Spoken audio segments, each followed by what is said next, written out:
There is no plan B. Even when I was starting Pianoly, people, they mean well, but people will be like, well, what if it doesn't work? Well, what if this doesn't work? Blah, blah, blah. And I was like, it's going to work. Period. There's other people on this planet doing it, so there's no reason it shouldn't work.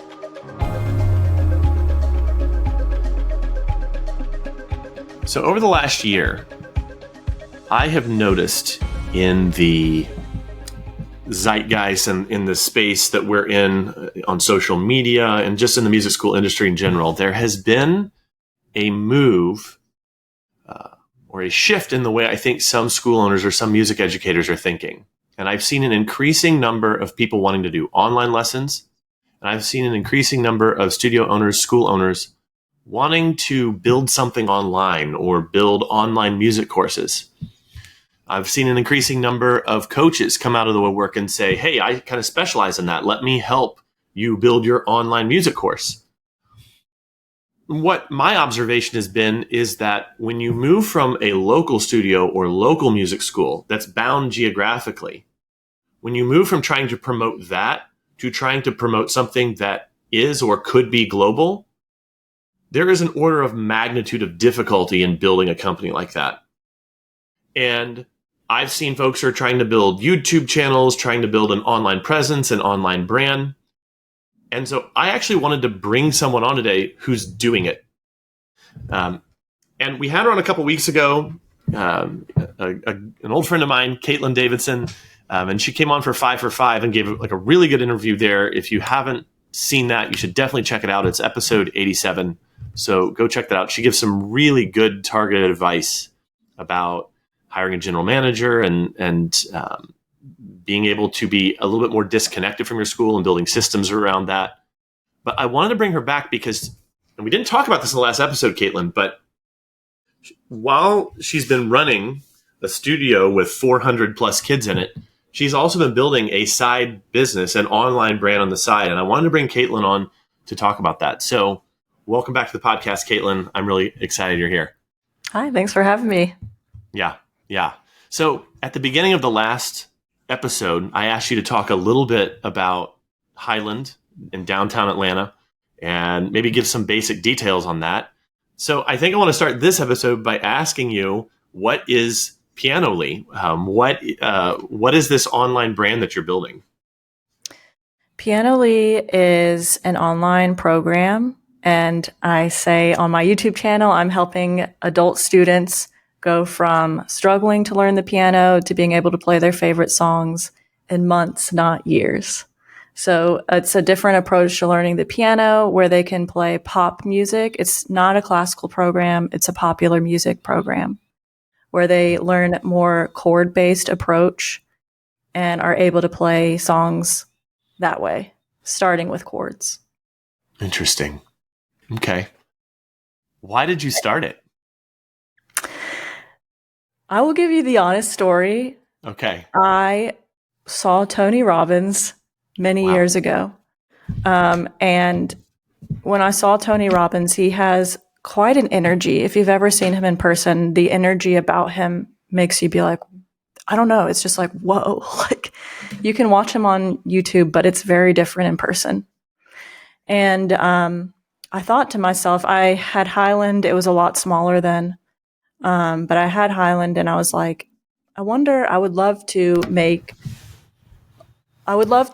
impact the world instead of just Atlanta, because Tony has that big energy. I was just like, why do I think so small? And I looked into like franchising and like, maybe I could have tons of music schools. And over time I was like, that doesn't feel good to me. I don't want to do that. And then one day, this is the honest story, I was just getting a pedicure and I was not looking at anything on the internet or anything. And I was just like, oh, I could make it an online business. And I was like, oh, I could have like a social media presence, like a lot of other people I follow in different topics. I was like, oh, I can make that for piano. And it eventually connected to Highland, as you've known since early on. I know I've talked to you about this. Like we have a lot of adult students for some reason. We've always had so many adult students. And so I've taught a lot of them, and I would use the method books that taught them, and they would get frustrated because they would be in those children's songs for so long, and it was not motivating to them. But if you can teach them chords and things like this, they're moving along, they're playing songs they like. Even if they're playing Let It Be, just the chords of Let It Be, that is really a lot more fun than playing Mary Had a Little Lamb. Right. And so I would experiment with them doing different things, and it eventually evolved over time. And one day, October 2020, I just decided I'm doing this.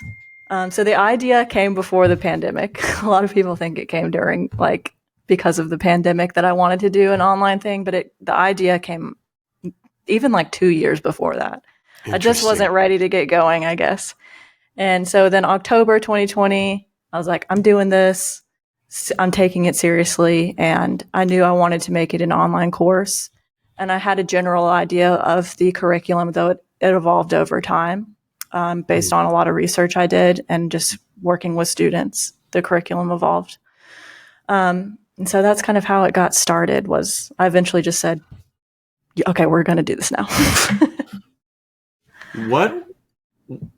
What was the signal to you that you knew that it was time to move forward? You said there was a gap of 2 years between when initially you had the idea and then when you actually started moving on it. What was there something that you can point to that signaled to you it's time to go? I think actually getting going on it was probably a bit motivated by the pandemic. Sometimes in I've noticed this about myself. If I'm going through hardship, I become some type of warrior and just want to overcome it in the most epic way. And I think some of that did come from the pandemic, just motivating me to not be a victim of my circumstances and just move along with the things that I want to do. So I do think it was a bit motivated by it, though the idea came before that. What was your first step? What did you do first to get it going? This episode is sponsored by GroupLessons.com. If you're looking for a group piano method that is easy to implement in your studio or school, look no farther than Piano Express from GroupLessons.com. Because unlike most group piano methods, Piano Express allows students to make individual progress within the context of a larger group. And because of the at-home practice tools and gamified curriculum, students using the Piano Express method make faster progress than the average method book student. And that helps students feel excited, accomplished, and motivated to learn new music. Also, the system is really adaptable. We've got teachers using the system in their home studios, and we have many large commercial studios running our 3-room model that allows you to see up to 24 students per hour with just 2 teachers. So if you'd like to learn more about Piano Express, navigate to grouplessons.com and sign up for a free demo. You'll get to look at the method, our app and teacher guides, and we'll even give you a sneak peek of our implementation plan that has helped hundreds of studios start their group program in just a few weeks. What was your first step? What did you do first to get it going? I did a lot of research. So I had 50 research calls. And so what I did was I emailed my email list, the Highland email list that I already had. And I said, I'm looking for people who are interested in learning the piano, and I want to know your struggles, what your goals are, and stuff like that. But you have to be a beginner, or you have to not have even started yet. But they could be someone who took lessons as a child a little bit. And so I interviewed all those people. I recorded all of the conversations. I took notes. And because of that, I deeply understand what these people think, how they feel, what's frustrating about learning the piano. And I think that really helped me get started on the entire thing. When you say these people, are you talking adults in general, or did you find that there was maybe a sub niche that you catered to? I'm curious what you think about that. A lot of the people who booked a call with me are people who took piano lessons in the past and were frustrated. A lot of them took piano lessons for a year or two as a child, or they might have taken as an adult, and they really resonated with being stuck in children's music. And so it's a lot of those people. Interesting. Is there anything else you learned from them that you thought was that you found fascinating, or that impacted how you built your course? Yeah, a lot of people were just like, I just want to play songs I like. I don't want to be incredible. They're just like, I just want to enjoy this. And a lot of regular piano lessons, I say, like, a lot of piano teachers teach adults like they're children. And it doesn't work for most of them. It works for some of them. Interesting. Some of them like that, but it's a small percentage. Most people just want to play songs they like, and they don't want to be tortured by Mary Had a Little Lamb. And they love playing chords. That's not the only thing I teach, but getting started, that is so exciting to be able to play Let It Be or something simple like that from the beginning. Interesting. So the stereotype in our industry is that adults don't last very long. Yes. That they don't stay in lessons very long. Did you find at Highland and then now in Pianoly, do you find that adults stay a lot longer with you? Well, my program has lifetime access, so yes, they stay with me longer. It's not like a certain time frame. But I will say the people who are joining my program, they're just thrilled. Like, it's insane how excited they are to me, like, that they found something that resonates with them instead of what they've been doing, which is the private lessons with the method books and so on. Right. Okay. Let's talk a little bit about the business side of this. And I'm sure that the educational side of this will come back into it, but have you found it more challenging to run an online business or brand than a local school like Highland? I've thought about this a lot. It's interesting comparing them. I think I might have like an interesting viewpoint because I started with the in-person music school first, and that was my first business. So of course I'm going to have more rough experiences, like, just because I hadn't owned a business before. And so now, like, owning an online one, it feels a lot easier because I know, like, what to look out for, even if they're little small things, like this hasn't happened, but like maybe you might get a charge back or something, just like little things, like how people interact with you, like difficult situations. But I will say overall, the online business feels a lot easier. But I do think it's because I already have experience, and I know because I've owned a business for like 7 or 8 years prior. So I think that definitely helps. Okay, that's interesting. I'm going to stand in for the audience here just for a second. Not to challenge what you just said, but to get your perspective on it. Because I do know a number of teachers that are trying to sell online lessons or trying to sell an online course, and the biggest challenge they find is getting people to find them. Is getting people to trust them. The thing that I hear them say is that, people just want local lessons. They seem to be biased against that. But it sounds to me as if you've maybe overcome that. If you're finding it to be easier to run this, maybe you found a way to overcome that. What do you think about everything I just said there? I would love your perspective. Marketing for an online business is nothing like in person. And that's why I do not make Pianoly connected to Highland. They are not the same thing. They are for different people too. So however you're marketing your music school brick and mortar, that is not how you're going to market your online course at all. It's just totally different. I enjoy marketing. I love it. And I feel like one reason why I wanted to start the online course is because I could like do some things that you don't really do with an in-person business, like have a webinar or things like that. Sure. I love this. And maybe that's why it feels easier, because I just love it. It is very fun to be. All right, let's dig into that a little bit. Let's look at three. I want 2 bullet point lists of 3 things. Okay, so I'm going to try to keep this straight. What are the top 3 things you do to market Highland, and what are the top 3 things you do to market Pianoly? And I would just say lead generation. Like, what are the 3 lead generators for Highland? What are the 3 lead generators for Pianoly? So for Highland, we are not doing this right now, but I'm planning to add it back. We have had introductory lessons, and I put them at 50% off. I know a lot of music schools, well, maybe some of them do 50% off, but I haven't seen it be that common.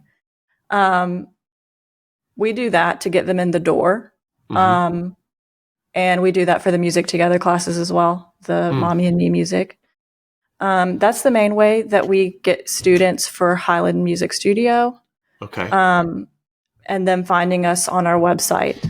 I do also give flyers to local schools. Okay. Some of the local schools have been great. Like, we're so easily able to put flyers into the kids' backpacks for an entire school. And that was great. Yeah. How did you get them to do that? I'm going off topic here, but you just asked them. That's fantastic. Yeah, they're like, yeah, we'll put them in their backpacks this week. Just give them to us by this day. Wow. Not every school does that. A lot of them won't let you do that. But sure. we asked around, and that has been helpful. I started that last year just to do something different, and that's been a big one. So I would say those are the 2 things that I do. Is do you do any kind of paid ads or SEO for Highland? Yes. Okay. So someone else does my SEO, and we do some Google advertising. Okay. Though I've actually been turning down my ads a little bit because I feel like my SEO is working so good. Interesting. So. Yeah, for sure. So I think that's a good list of bullet points there. I think you might have even given me more than 3. You snuck a few in there. I love it. No, it's great. So, going back to the thesis behind the question, you said it's very, very different marketing an online brand or a course or online. So what are you doing? What's your bullet point list of things that you're doing to have people, specifically to have people find you? How do they find Pianoly? What are you doing to get them to find you? I have a YouTube channel. I started it the first week of January. Started the year off strong. Like I said, I researched my people. I know what their struggles are. I know what they're looking for. I just know my ideal client, what they're looking for. And I do a lot of research. I do not just post a video on YouTube based on what I want to do. It is so thought out and researched. So you really have to think about, you're not just doing this for you. You're doing it for them. And what do people want to learn about? So I post once a week on YouTube, have been doing that since January. My channel did very well from the first month, and then it kind of slowed down a little bit. I also took a month off. So one of those months, I think maybe April, I didn't post at all. And that was because I was getting a video editor, and I had done about 10 videos, and I was like, okay, I'm getting into a flow. I need to get an editor so I can do this a little bit better than I am now. So I took a little bit of a break, but then I came back around May. It was slow. I think that damaged my channel a little bit by taking a month off. It was slow and brutal. It was brutal for a little bit. And then July came. I was able to look at some of my past videos and be like, okay, these topics did well. Revisited some of the topics that were doing well and were resonating with people, did videos on that. And now it is crazy.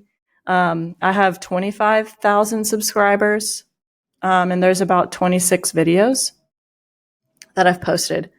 So that is how people find me, is from the YouTube channel, but I do not just post random stuff. I really think it out. Okay. Now, you had an exciting development recently. And again, I don't follow a lot of people on Instagram, but you are definitely one that I followed for years and years because, again, we go way back. And I think you had a massive spike in subscribers, I think in July of this year. Isn't that right? I did. Okay. What did you do to make that happen?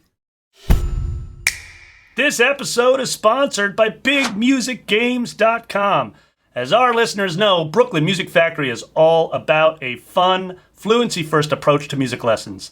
And at the foundation of our teaching methods are rhythm, melody, harmony, and songwriting games that challenge students as young as 4 years old to train their ears and flex that musical mind. Because when you set an intention of gamifying every single lesson, you're going to find improved attendance, increased play at home, and higher student retention.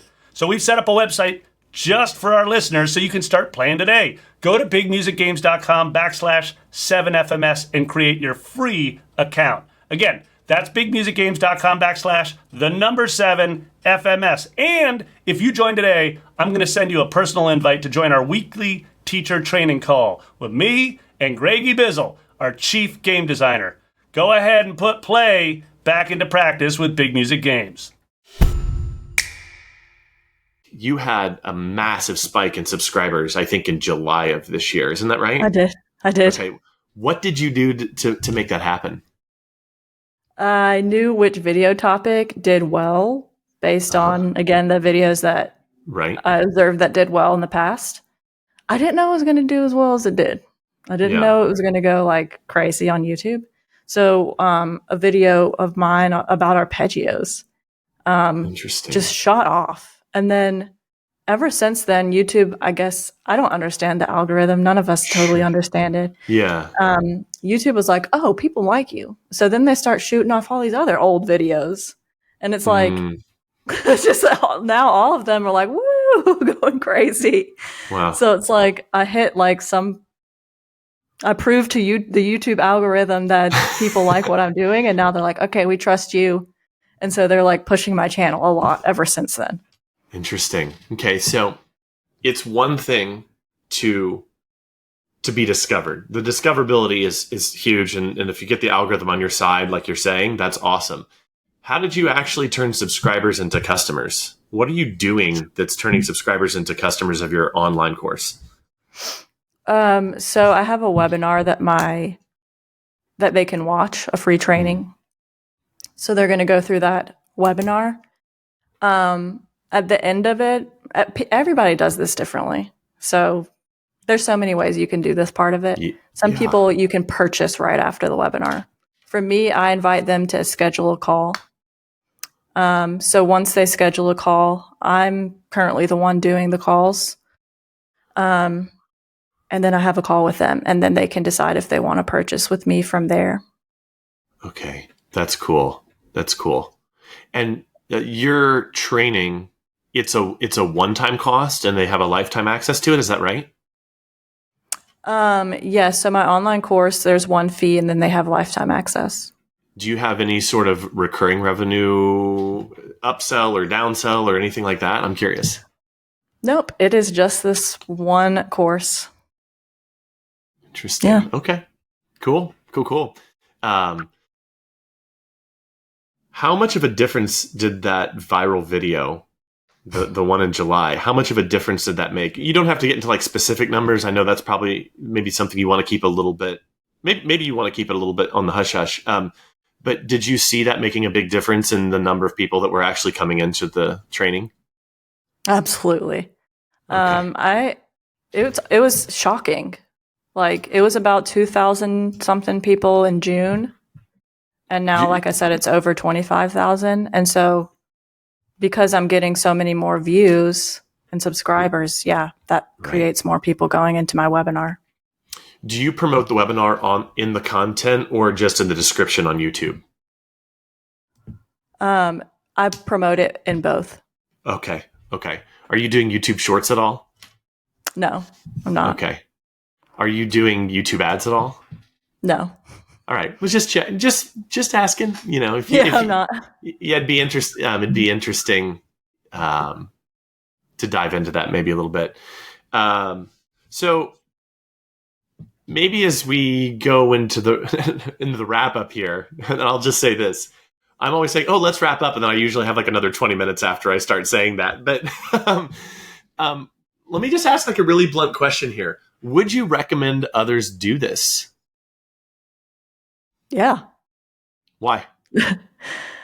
There's a lot of reasons. One, I do feel like it depends how you look at it. Like you asked if this was easier or not. It depends how you look at it. I think some people would find the beginning of making this challenging because you have to have unwavering faith that it's going to work out, because it's a lot of work up front with no pay. Yeah. Tons of work up front with no pay. Sorry, I completely forgot the question. Oh, no, it's fine. Would you recommend that other people do this? Was the question. Yeah. Yes, I would. Like I said, I would recommend that they still do it, even if there's a lot of upfront work. If you want, like, there's a lot of reasons. Like I said, there's a lot of work up front, but if you can get past this, it is worth it, because it's not just it's easier to profit from something like this than a music school. But it's also, I found it very fulfilling that, as music teachers, we often use a method book created by someone else, but it's really cool to see people so excited and really learning from something that you created entirely. I just have found that so fulfilling. And so it's just like bringing me a lot of joy, just seeing students like go from struggling to playing songs they actually enjoy and being shocked by that. So I would recommend it. A lot of work up front, a lot of marketing skills that you need to acquire. And that might be challenging for some people. Like I said, I love marketing, so it was just fun for me. Yeah. But yeah, recommend it, because also you're not stuck in one location. So I thought like, oh, I could move somewhere else. Where would I move? Right. These thoughts have crossed my mind. For sure. I feel more free. Like, even though nothing has really changed, I'm not doing anything different, but I'm just like, oh, wow. Like, where is life going to take me now? Yeah, for sure. I haven't thrown my 2 cents in here very much during this interview, but I think this is a place where I do feel strongly as well. And that is just to say that kind of my preconceived notion was that when I discovered, quote unquote, online marketing 11 years ago, I had a friend that, hey, you should check out this podcast. It was the Pat Flynn podcast. And I started listening to all these interviews, and it started giving me all these ideas about marketing, things I'd never considered. And I started listening to the podcasts of the people he was interviewing, and then listening to the people that they were interviewing. And it just got me into this web of things. And what I thought was, it's almost like the opposite conclusion that you've come to. And I don't think that invalidates yours. I think we're thinking about it in different ways. But I found that learning all of these online marketing tools that were designed for global competition made it actually much easier to market my local studio. So here I'm like taking all these heavy duty tactics and these things that people in the local area just wouldn't even consider, and I'm bringing them to bear. And I dominated this area's marketing so much that I literally would go to MTNA meetings, and I will never forget this. I had a teacher say, "Daniel, save some students for the rest of us." and I would just say that I echo what Kaitlyn's saying here, in that when I started to build like an online business. I started to build several, and I had this series of, I won't call them failures, I will call them experiments. I had this series of experiments that I ran that really weren't all that profitable.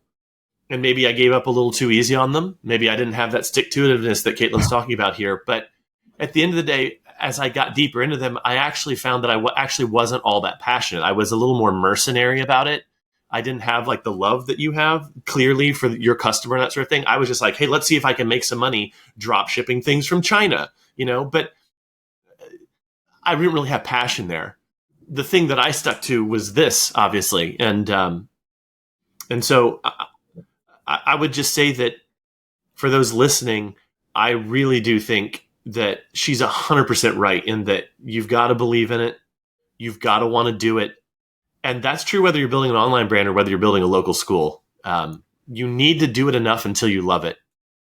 Yeah, I mean, there's going to be points where you feel kind of crazy. Like, there are some videos on my YouTube channel that did very badly. And like, there was a point where my channel was so slow and I was like, gosh, but I kept going with like belief that it will work out. Yeah. But there was like a few months where I was like, man, this is slow. Yeah. Yeah.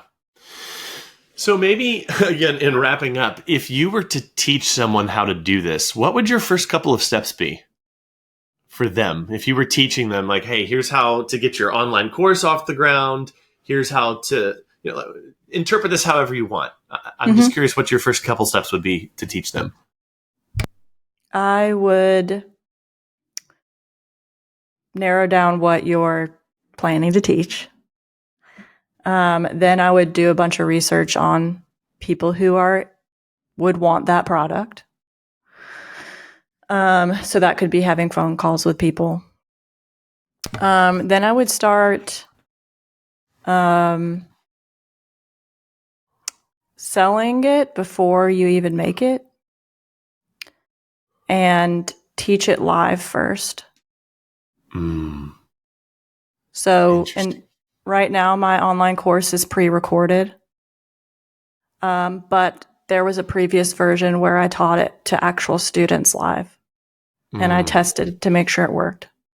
How many years ago was that? That started January 2021. Okay. Yeah. So I'll just point out that, the blowing up of the channel over a 6 to 7 month period, the roots of that are several years old. And I will admit that I took my time. I did not want this to stress me out in any way whatsoever. So I took my time, and I didn't rush it. So I do think you could do it faster than I did it, for sure. Interesting. But I didn't push anything. I was just like, this is going to be my side thing right now. And I'm going to keep going, even if I'm a turtle. That actually leads me. So I had a number of questions I wanted to ask you beforehand that I wrote down. And I've asked a lot that I didn't write down in advance just because I didn't know what you were going to say. But this actually leads me to the very last question I wanted to ask you, which was, if you had a time machine and could go back and do something differently, would you? And if you would, what would you change? I would. So I don't regret anything about the live teaching or anything. That was great and really helpful. But then after that, I made my course pre-recorded, and I filmed all of it. And I edited all of it, and I highly regret editing all of it because that took me a really long time. And if I just hired an editor, I could have launched my YouTube channel sooner than I did, and everything would have been faster, and I would be more ahead than where I am now. I feel good about where I am now, but I would be for sure farther ahead than I am now. Interesting. What are your plans for the next year for Pianoly? I am kind of adopting the same motto where I'm going to keep uploading every week and keep adjusting my funnel, like my webinar, tweaking things based on what I'm learning, how people are reacting to things, or just keeping the data of everything and tweaking things as I go. So yeah, I just plan to keep going with it as I am. Maybe hiring more team members to do the calls. Right now I'm the one doing the calls. Honestly, enjoy them, but it wouldn't be practical for me to be the only one doing it, because then I couldn't take a vacation, Right. So I need someone else to do it. And they are starting to become more of time consuming in my day to day. So Interesting. I think to sum up the answer to that question, probably just continue growing it as I am, because what I'm doing, I feel like is working. Continue to learn from the videos I've made and continue improving my funnel and growing the team, and just seeing where it goes from there. Even maybe team members within the course, like other teachers, to help me teach them too. Yeah. Interesting. You mentioned Tony Robbins earlier, and I mentioned, just in knowing you for as long as I have, you and I share kind of common DNA in that I think we're always thinking about self-development, self-education, reaching out for help, hiring coaches, that sort of thing. Are there any resources that you can think of that were especially influential on you as you were building or thinking about building Pianoly? Was there anything in particular that you feel really helped you in tackling this new business challenge? Yeah, I hired a mentor, and it was not me just magically knowing how to do everything. I had a mentor helping me. And was this someone who had done it before themselves, or was this someone who was maybe more general in just like building online businesses? It was not a musician. It was just more of someone who's general. Yeah. Interesting. But they, even though they were general, were they generally online brand focused, or were they YouTube focused, or like how specific to what you built in terms of the business structure? How germane was their past experiences to it? I'm just curious. So the reason I picked this mentor was because it was everything that I needed. I knew that just from my music school, when people would inquire about lessons, some people would say, I've been learning on YouTube or looking at YouTube, and that got me started. And so I knew that my people were there, because it's obvious that for piano, learning piano, it's not going to be a podcast, because you need to see the piano on the screen. Yeah. So it's not going to be able to be a podcast. So it was pretty obvious that I needed to do it on YouTube. And so this mentor knew all about YouTube, how to do well on YouTube, and also how to grow an online course from YouTube. Wow. That's really cool. Any last things that you would, like if you were interviewing yourself, what question would you ask you? I'm curious. And if nothing, we'll just go into the close there. But I just thought I'd give you that option or opportunity to maybe add anything that you thought, I would really want people to check out this resource, or I'd give them this bit of advice or something like that. There is no plan B. Even when I was starting Pianoly, people, they mean well, but people will be like, well, what if it doesn't work? Well, what if this doesn't work? Blah, blah, blah. And I was like, it's going to work, period. There's other people on this planet doing it, so there's no reason it shouldn't work. All you do is you just keep going until you figure it out. But there's no what if it doesn't work. There's no reason you should even say that at all. I get very passionate about this. Like, there's other piano courses, and they work. So there's no reason you should think, what if it doesn't work? You just have to keep going and figure out what is working, and then you keep running towards what is working, and don't do the things that don't work.